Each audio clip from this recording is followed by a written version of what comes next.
안녕하세요. 크리에이터 K입니다.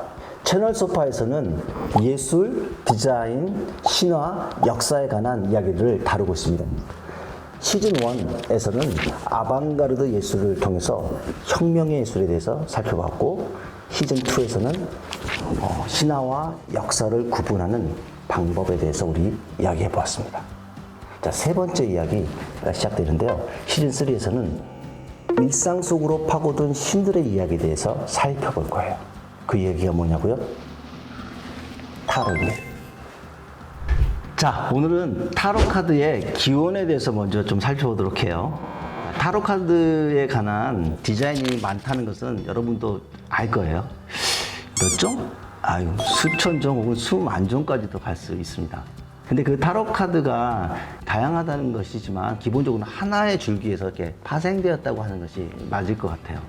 현대 카드, 즉 타로 카드의 현대화가 이루어지는 가장 베스트는 지금 라이더 웨이트 타로라는 카드예요.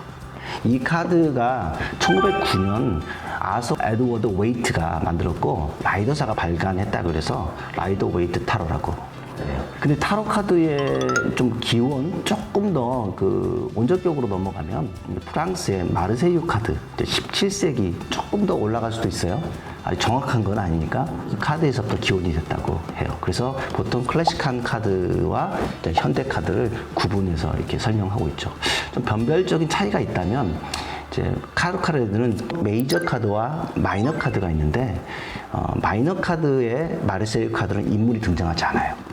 현대 카드에서는 그 인물을 등장시킴으로써 사람들이 좀 이해력을 높이는 그런 계기라고 볼 수 있을 것 같습니다. 타로는 이제 가깝게는 한 600년? 또 전 유럽의 이제 그 600년 전 유럽의 귀족층에서 카드 게임에서 이렇게 유래됐다고 하고요. 그러나 지금 말씀드리고 싶은 것은 조금 더 근본적인 이야기를 할 것 같아요. 타로 카드의 기호는 수천, 수만 년까지 올라가죠. 타로 카드는 그 헤르메스 트리스메기투스 길죠? 근데 헤르메스는 아시죠? 네. 자, 헤르메스의 지혜의 소스인 에메랄드 타블렛? 에메랄드 타블렛이라는 거에서부터 이렇게 기원됐다 그래요. 거기에 돌에 이렇게 문장이 막 써져 있었던 것이죠. 여기서 자연적 신비주의 또는 연금술 아시죠? 그 연금술의 원록격이 이렇게 에메랄드 타블렛이라고 말할 수 있는 것이죠. 헤르메스에 대해서 잠깐 우리 언급하고 조금 넘어가 볼까요? 자, 보통 고대의 역사를 신화로 재구성하는 그 작업에 있어서는 이것들이 신화들이 이렇게 돌잖아요. 이렇게 지역들을 돌면서 그것이 차용되고 변형되는 과정을 거치게 돼요. 이 타로 카드 역시 마찬가지죠. 헤르메스 트리스메기투스, 우리 간단하게 헤르메스라고 할게요. 헤르메스는 이집트 신 토트 또는 유대교의 모세로 간주하는 경우도 있어요. 그 이야기가 이렇게 변형되어서 있는 거죠. 물론 모세나 역사적 인물이죠. 근데 신화화됐다는 것이죠. 자, 헤르메스라는 낱말의 어원을 보면 헤르마라고 해요. 헤르마. 헤르마의 뜻은 경계, 경계석 또는 경계점. 이렇게 뜻을 가지고 있어요. 이제 고대 그리스인들에게 헤르메스라는 것은 또 헤르마라는 것은 건너서 넘어간다, 어떤 경계를 넘어간다라는 뜻으로 이제 이렇게 되면 교환, 전송, 위반, 초월, 운송, 또 횡단 같은 뜻을 이렇게 포함하고 있어요. 이렇게 단어의 의미가 이렇게 확장되어 있다는 거죠. 이렇게 헤르메스는 신의 뜻을 전하는 또는 사자, 그 다음에 재화와 교역, 상품의 교환, 의미와 정보의 전달, 언어의 해석, 통역사, 웅변술, 장문, 사물 등을 한 장소에서 다른 장소로 옮기는 일을 하는 일이라고 볼 수 있죠. 좀 극단적으로 이야기하면 이제 아까 신화화됐다 그랬잖아요. 그러니까 사후 세계를 왔다 갔다 할 수 있는 사람, 그걸 인도하는 관계되는 신을 헤르메스라고도 볼 수 있습니다. 오늘날 우리에게 좀 잘 알려져 있죠? 헤르메스, 에르메스. 이태리 에르메스. 어때요? 하나 갖고 있나요? 자, 이것도 비슷하게 가격을 초월한 명품의 어떤 끝판왕이라고 볼 수 있죠? 에르메스는 어쩌면 저세상 물건일지도 몰라요. 자, 에메랄드 타블렛에서는 헤르메스주의라고 하는 그 비밀이 좀 적혀져 있다고 볼 수 있어요. 역사적 고증에 의하면은 6세기 또는 8세기 사이에 아랍 세계에서 실제적으로 그 이제 구전되었던 내용을 이렇게 처음으로 글로 옮겼다고 이렇게 알려져 있네요. 근데 12세기 이렇게 라틴어로 좀 한참이죠. 라틴어로 번역되었고 이렇게 수많은 번역들이 그것들이 이제 카피해서 주석들이 또 붙게 되는 구조라고 볼 수 있죠. 자, 이 말은 헤르메스주의가 소위 말해서 그리스 하니까 서양에만 국한됐다고 볼 수 있지만 실제로는 이렇게 먼저 동양권에서 먼저 글로 쓰여지고 서양에서 또 라틴어로 번역하는 걸 보면은 이 동서의 지식이 이미 오래전부터 이렇게 융합되어 있다고 볼 수 있죠. 역사적 사건이 신화됐다고도 볼 수 있고요. 자, 그렇다면 자, 에메랄드 타블렛에는 어떤 내용이 쓰여있는지 한번 볼까요? 신비하고 굉장히 은유적인 문장으로 구성되어 있어요. 연금술의 뭐 첫 번째 관문이라고 인식될 수도 있죠. 이걸 잘 해석하는 것이. 그래서 많은 사람들이 다양한 번역과 해석을 이렇게 시도하기도 했죠.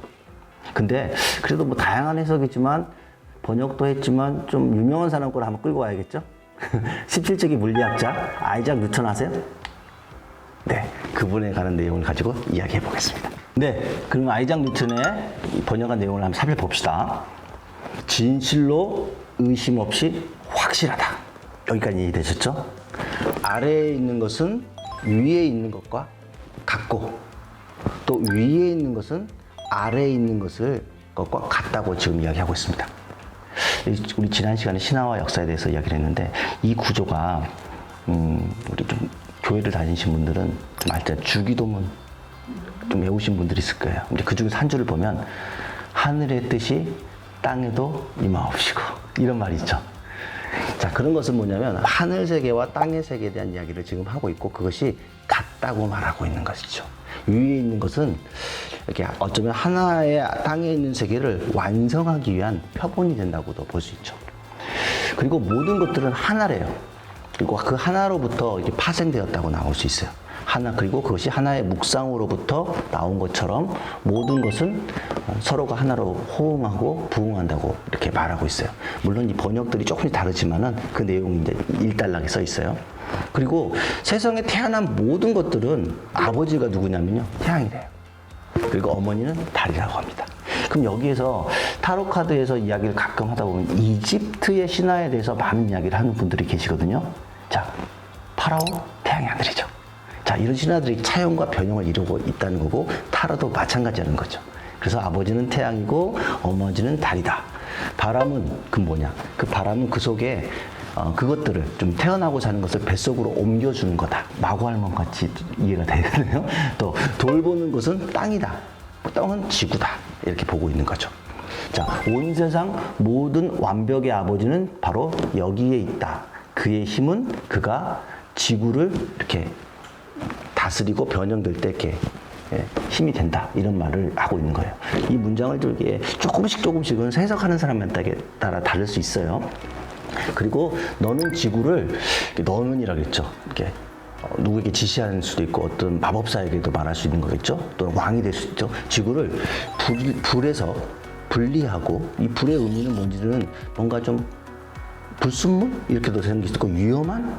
될 수도 있죠. 그런 것들로부터 분리하고 미묘한 것을 이렇게 전체 속에서 조심스럽게 이렇게 분리하고 구분하라고 그래요. 그러면 이건 무슨 뜻일까? 세상 살다 보면은 굉장히 복잡하고 이게 맞나 저걸 맞나 어떤 생각할 것들이 많죠.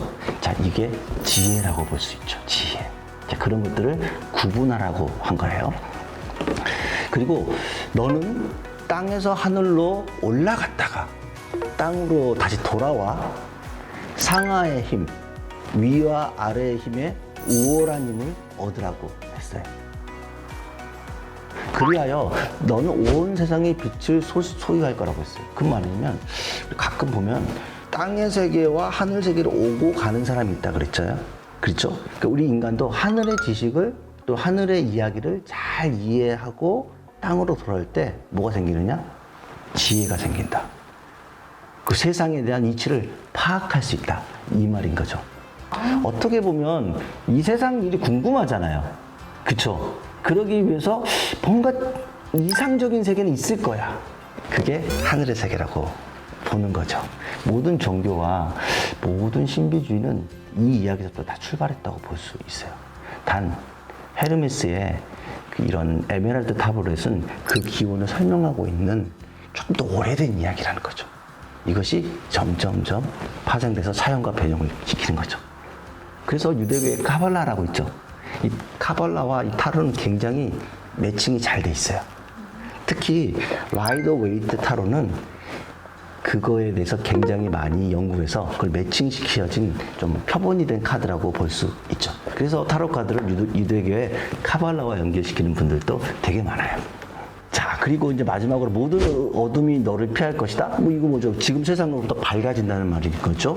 그리고 모든 미묘한 것들을 극복하고 모든 어려운 일들을 관통하고 해결한다는 거죠. 그래서 이 세상의 모든 구조가 이렇게 창조되었고 이 놀라운 것들을 내가 알고 있다. 누가? 헤르메스 트리스메기투스가. 트리스, 세계. 그래서 세상을 세 개의 부분으로 나누어서 이 세 개의 질을 다 가졌다고 해서 헤르메스 트리스메기투스라고 해요. 타로 카드를 이렇게 초자연적인 현상과 이렇게 연결시키는 거잖아요, 일종의. 그런 부분들에서 이제 뭐 역사적 학자 또는 이제 이런 신비주의 연구자들이 이렇게 있었는데 그 대표적으로 프랑스의 오컬트, 이건 신비주의 오컬트 연구자가 있었거든요. 앙드레 크루드 제레뱅이라는 사람이 있는데 이 부분이 굉장히 좀 체계화시켰다고 볼 수 있죠. 이런 부분에 대해서. 자, 그는 이렇게도 말했어요. 타로 카드의 신비한 점술이 고대 이집트의 신화적 체계에서 이렇게 거의 유사하다라고도 말을 했어요. 그것도 연구자들에 의해서 타로 카드가 앞서 말했던 것처럼 유대교의 카발라와 되게 비슷하고요. 또 개인의 영적인 어떤 진화에 관한 과정들 이런 것들을 이렇게 녹였다고 볼 수 있죠. 자, 이번 시간에는 이제 기원에 대해서 쭉 살펴보았어요. 솔직히 그 기원이 무엇이 맞다라고 말하기에는 신화가 너무 많은 차용과 변형이 이루어져서 대충 그 언저리에 다 맞다고 볼 수 있어요.